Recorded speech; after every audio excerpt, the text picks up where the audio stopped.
बिस्मिल्लाहिर्रहमानिर्रहीम। अस्सलाम वालेकुम दोस्तों, आज है 21 अगस्त 2025 इस्लामाबाद टमाटर मंडी। तो जी मेरे प्यारे भाई, जिस तरह कि आप लोगों को मालूम है, टमाटर की बोली यहाँ पर दो जगह पर होती है जी। एक को ग्राउंड, एक को शेड कहते हैं जी। यह है शेड और दूसरा है ग्राउंड। दोनों के रेट में भी फ़र्क होता है, डिमांड और सप्लाई का गेम होता है। कभी उधर डिमांड ज़्यादा, कभी इधर डिमांड ज़्यादा। काबुल का टमाटर रात को रेट चल रहा था जी 900, 950, 950, 1000, 1100 नॉर्मल क्वालिटी के टमाटर। वैसे जो एवरेज रेट चल रहा था वो तकरीबन 1200, 1250 रुपये रेट चल रहा था। यक्का दुक्का केस में जो अच्छे लाट थे वो 1300, 1350, 1400 का, लेकिन यक्का दुक्का केस। और उस ग्राउंड में जो पोजीशन था वो भी 1300, 1400 रुपये का था जी। यानी कि शेड में रेट चल रहा था जी 1200, 1300, 1400 रुपये आम रूटीन में। यहाँ पर आम रूटीन में रेट चल रहा था 1100, 1200 रुपया।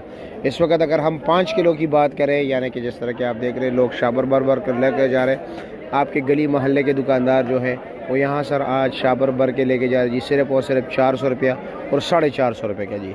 यानी कि 80 और 90 रुपये किलो। जो नरम गरम टमाटर हैं वो 70 रुपये किलो लेके जा रहे हैं, यानी कि 350 रुपये का 5 किलो। आम रूटीन में 400, 450 रुपये रेट चल रहा है जी।